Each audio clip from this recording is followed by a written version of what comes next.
Muy buenos días, licenciada. El día de hoy mi grupo y yo le explicaremos lo que aconteció después de la caída del muro de Berlín o el post-Guerra Fría.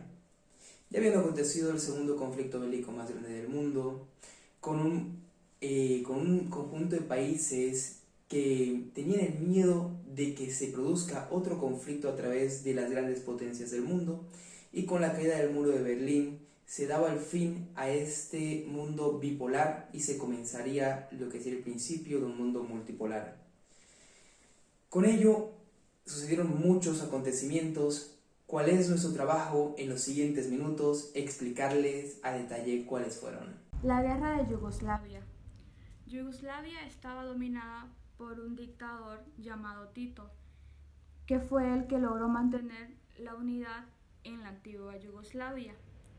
Cuando el bloque comunista cayó, fue ahí que Yugoslavia había quedado fragmentada en diversas repúblicas ya independientes, lo cual fue ahí que hizo que se provocara un conflicto y sobre todo desembocara finalmente la guerra de Yugoslavia, que estas fueron en el año 1991 y 2001.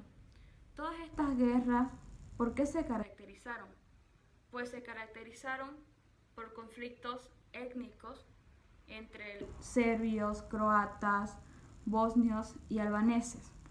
Pero había un detonante principal de esta guerra y fue la supresión que había sobre la autonomía en Kosovo por parte del gobierno serbio. Ahora, ¿cuáles fueron las causas para que se provoquen todas estas guerras? Aquí a continuación las vamos a citar las causas. Otra característica muy importante fue la sucesión de Macedonia, lo cual aquí Macedonia declaró la independencia, lo cual tampoco Serbia aquí estaba de acuerdo, pero igual decidió no entrar en esta guerra, pero eso fue que se mantuvo distancia y fue que no provocó.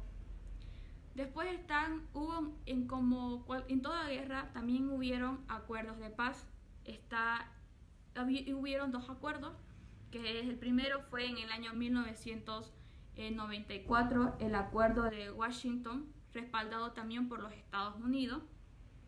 Y el segundo acuerdo fue un año más tarde, que fue en el año 1995, el acuerdo de Dayton, que este acuerdo fue el que trajo consigo la paz casi en sí en toda Yugoslavia, que también estaba auspiciado o estaba respaldado por los Estados Unidos. Y finalmente tenemos la guerra de Kosovo, que fue en el año 1991, que es aquí que ya esta guerra estalló y toda la guerra se va subiendo, es como que va ascendiendo, va teniendo un conflicto más grande, y no es tras el 2001 que se da por terminada el conflicto de Yugoslavia, y es aquí que las repúblicas lograron finalmente lo que querían, y en sí era lo que querían ellas era lograr lo que era su independencia. Y como en toda guerra siempre van a haber actores internacionales como también personajes. Entre los personajes principales que hubieron en la guerra está Radislaus, Milan Lukic, Antelo Gotovina. Después está Radumban, que fueron ex líderes, todos ellos fueron líderes militares. Y también actores internacionales como están los Estados Unidos, como se mencionaba anteriormente, la Unión Soviética, la posición europea, los países árabes y las negociaciones unidas, que fueron los actores internacionales de la guerra de Yugoslavia. Atentados del 11 de septiembre de 2021. La mañana del martes 11 de septiembre de 2021, 19 hombres embarcaron en vuelo doméstico en Boston, Washington y Nickham. Su objetivo era desviar los aviones para transformar en proyectiles gigantes. El primer avión, un Boeing 767 American Niger, con 92 personas a bordo y 5 de ellas terroristas, se estrella a las 8:46 en la torre norte del World Trade Center, abriendo un gigantesco agujero en los pisos superiores. A las 9:03, un segundo Boeing 767 de Whitney Terz-Eiler, con 65 personas y entre ellas 5 kamikazes, se estrella en la segunda torre gemela de World Trade Center y se dieron directas por las cadenas de televisión del mundo entero. A las 9:43, un Boeing 757 de American Airlines, con 64 personas a bordo y 5 de ellas terroristas, se estrella en el Pentágono a una velocidad de 850 km/h. Destruye la fachada oeste del Ministerio de Defensa. A las 10:06, un cuarto avión, un Boeing 757 de United Airlines, con 44 personas a bordo y 4 de ellas miembros de un comando, se estrella en un campo cerca de Pensilvania. El objetivo de los terroristas aún se desconoce, pero unos 20 minutos de vuelo de Washington se presume que el avión había tenido como fin aterrizar en el Capitolio o la Casa Blanca. Se sabe que algunos pasajeros iban informados por teléfonos móviles de lo que estaba sucediendo en Nueva York. Se enfrentaron a los terroristas. Las 2 torres de World Trade Center se derrumbaron en una gigantesca nube de humo y escombros. La primera fue la norte, se derrumbó a las 10:05 y la torre sur a las 10:28. Los atentados reivindicados por Al-Qaeda, un grupo hasta entonces poco conocido, dejaron un total de 2.977 muertos, de los cuales 2.753 en Nueva York. La Guerra del Golfo inició el 2 de agosto de 1990 y finalizó el 28 de febrero de 1991. Fue un conflicto bélico librado por una fuerza de coalición autorizada por las Naciones Unidas, compuesta por 34 países y liderada por Estados Unidos, contra la República Iraquí en respuesta de invasión y anexión iraquí del estado de Kuwait. Esta guerra también fue llamada como la madre de todas las batallas y comúnmente conocida como Operación Tormenta del Desierto. El inicio del conflicto comenzó con la invasión iraquí a Kuwait el 2 de agosto de 1990. Durante los siguientes meses, Estados Unidos y el resto de miembros de la coalición enviaron tropas y armamento a Arabia Saudí, mientras los iraquíes se fortificaban en sus posiciones. La guerra para expulsar a las tropas iraquíes de Kuwait comenzó con un bombardeo aéreo y naval el 17 de enero de 1991, que continuó durante 5 semanas. Esto fue seguido por un asalto terrestre el 24 de febrero. Esta fue una victoria decisiva para las fuerzas de la coalición, que liberaron a Kuwait y avanzaron hacia el territorio iraquí. La coalición cesó su avance y declaró un alto el fuego 100 horas después de que comenzara la campaña terrestre. El combate aéreo y terrestre se limitó a Irak, Kuwait y áreas en la frontera de Arabia Saudita. Irak lanzó misiles Scud contra objetivos militares de la coalición en Arabia Saudita y contra ciudades israelíes. El día 28 de enero de 1991, el ejército iraquí tomó el pueblo del país de Arabia Saudita. Arabia pidió ayuda a la coalición para recuperar el pueblo y además mandó participar en el ataque, con el apoyo de las tropas aéreas, se logró recuperar la localidad. Por último, el enfrentamiento más duro y cruel de la guerra fue el día 27 de febrero en Medina Ridger. La batalla tuvo una duración de 2 horas. Se afirma en ese encuentro fue donde se notó la fuerza y resistencia de iraquí. Ese mismo día se tomó la capital de Kuwait. En la retirada de la coalición iraquíes, más de 200 pozos de petrolífero fueron incendiados. Con ese último encuentro finalizó la guerra. En ese momento solo buscaban un compromiso político. El 28 de febrero, cuando las tropas norteamericanas acercaron las horas por el este, con pasos previos a Aratma, el presidente ordenó el precio y las hostilidades. También anunció de que Kuwait había sido liberada.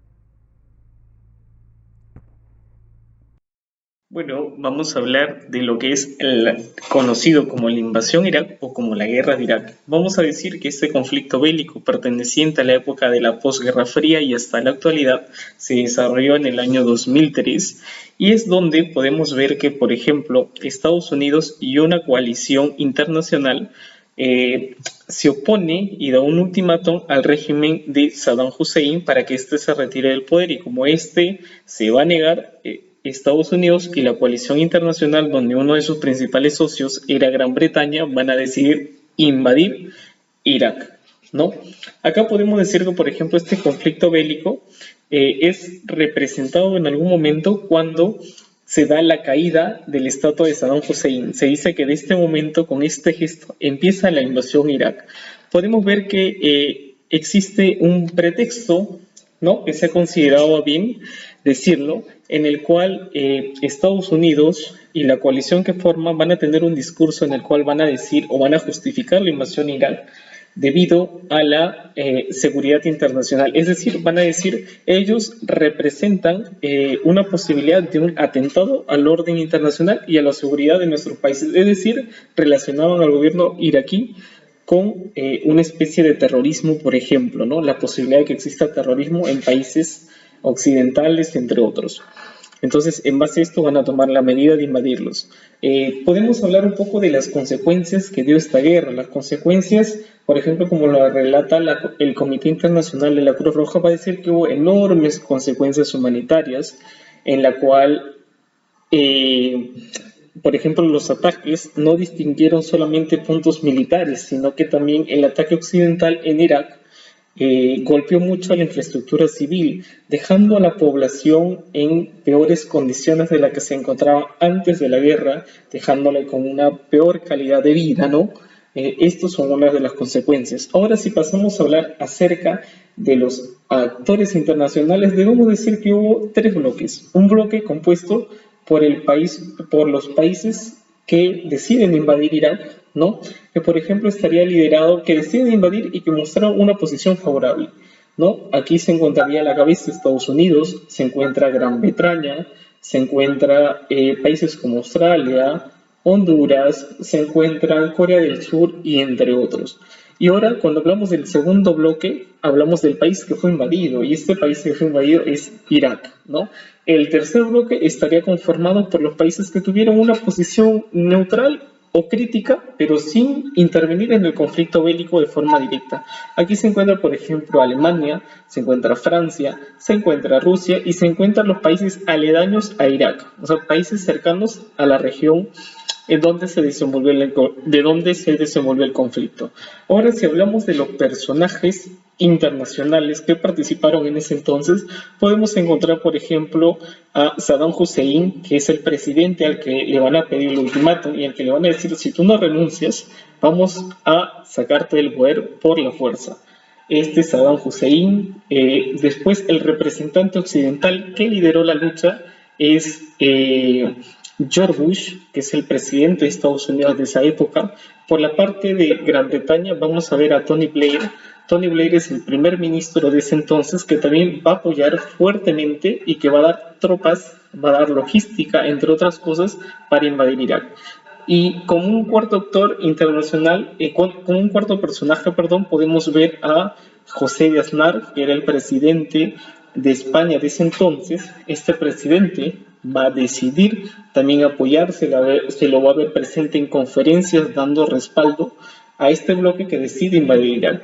Y ahora sí, podemos hablar un poco de las consecuencias, podemos decir hablando un poco de las conclusiones, podemos decir que esta es una guerra que tuvo principalmente intereses estratégicos y geopolíticos por parte de las potencias occidentales, es decir, quisieron mejorar su posición en esa región, ¿no?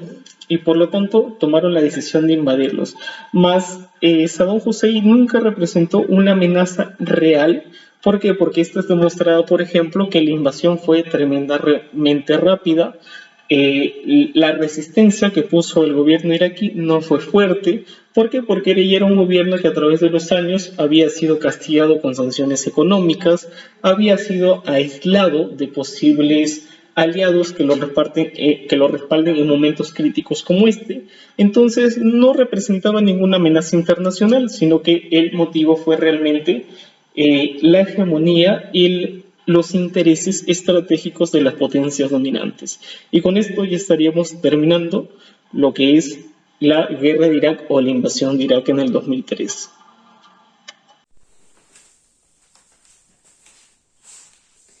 En esta ocasión me ha tocado explicar la Primavera Árabe, un conflicto que abarcó varios años en la historia y a través del cual se puede determinar una reconstrucción del escenario geográfico de lo que es los países árabes.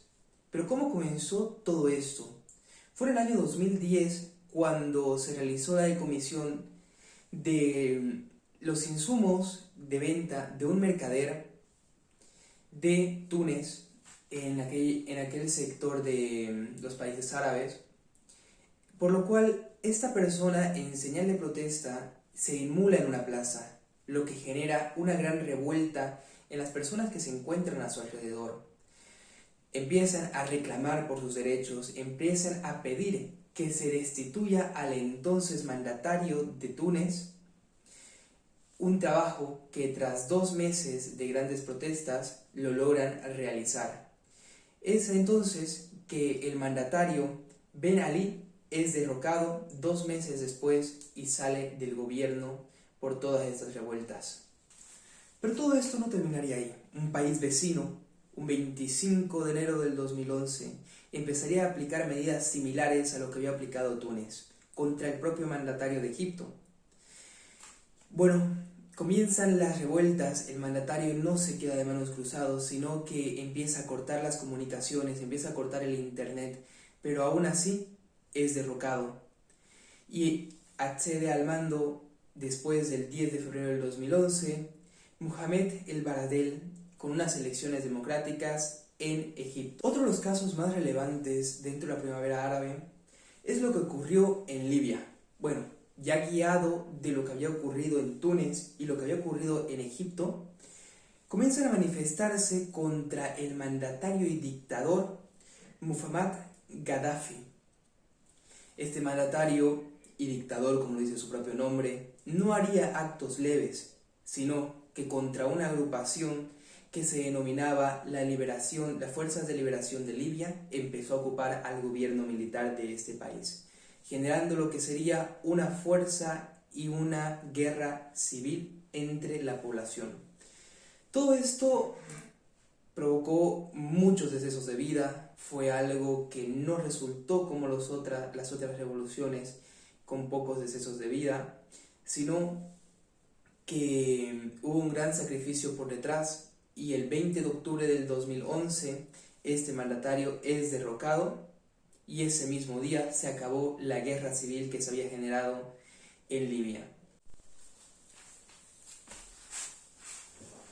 Tomemos asiento para hablar de la siguiente parte de la historia. Vamos a hablar de Siria, vamos a hablar de Bashar al-Assad, vamos a hablar de la Fuerza de Liberación Siria. Nos remontamos al año 2011. En Siria se trató de replicar lo que había sucedido en los otros países vecinos, a través de una revuelta pacífica que fue reprendida con gran fuerza, y esto hizo que muchos de los sirios se alcen en armas y creen la Fuerza de Liberación Siria.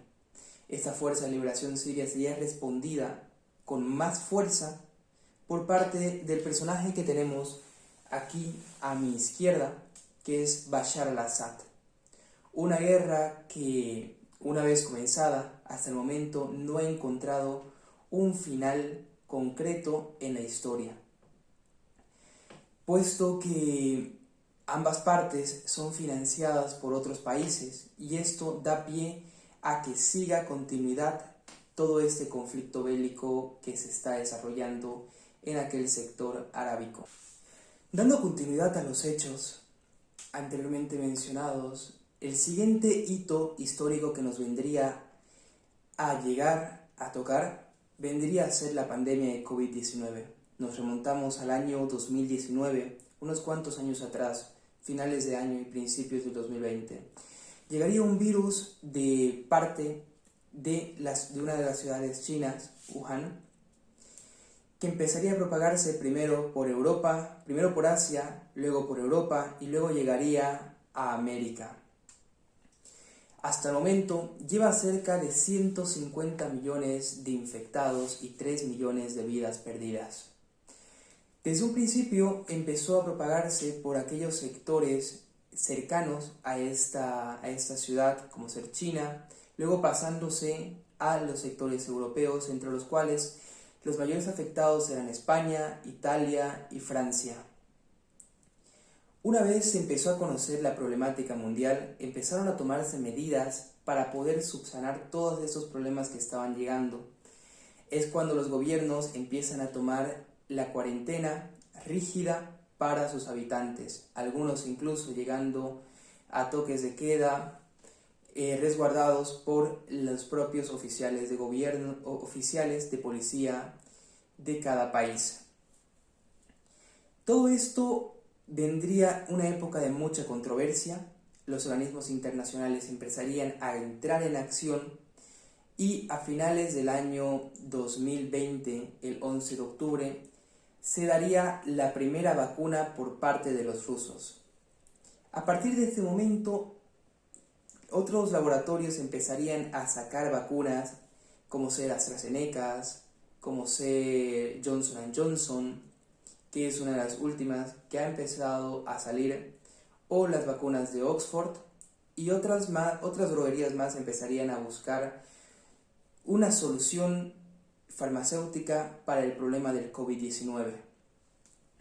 Es entonces que entran las organizaciones internacionales para poder regular el monopolio y la política sanitaria, la diplomacia sanitaria, para hacer que los países menos desarrollados no se vean afectados por el gran monopolio de las vacunas. Empieza a crearse el mecanismo COVAX, con ayuda también de otras empresas interestatales, otras empresas privadas, como ser las empresas del hombre más rico del mundo en este momento, Elon Musk. Con ello, los países empiezan a vacunarse, empiezan a tener la inmunización de sus habitantes y a futuro próximo se espera que se pueda volver a una nueva normalidad. Un caso muy excepcional en el mundo porque ha cambiado completamente tanto la política comercial, la forma de hacer comercio entre los países, la forma de hacer política entre los países y la forma de interrelacionarse entre todos. Como conclusiones podríamos determinar que el mundo ha sufrido y va a seguir sufriendo diferentes acontecimientos que marquen hitos en la historia a través de las épocas, pero hay que saber a través de alianzas estratégicas, a través de consensos, a través de conciliaciones, poder lidiar con ellos para que no se pierdan más vidas, para que un sentimiento egoísta de algún país, de alguna nación, de algún gobernante no pueda afectar gravemente la vida de sus habitantes. También nos ha demostrado en las últimas décadas que hay cosas para las que aún no estamos preparados y para las cuales tenemos que tener una visión para que en un futuro no nos tomen tan en desmedida como lo ocurrió en estos últimos años. Con esto damos por concluida la disertación. Gracias.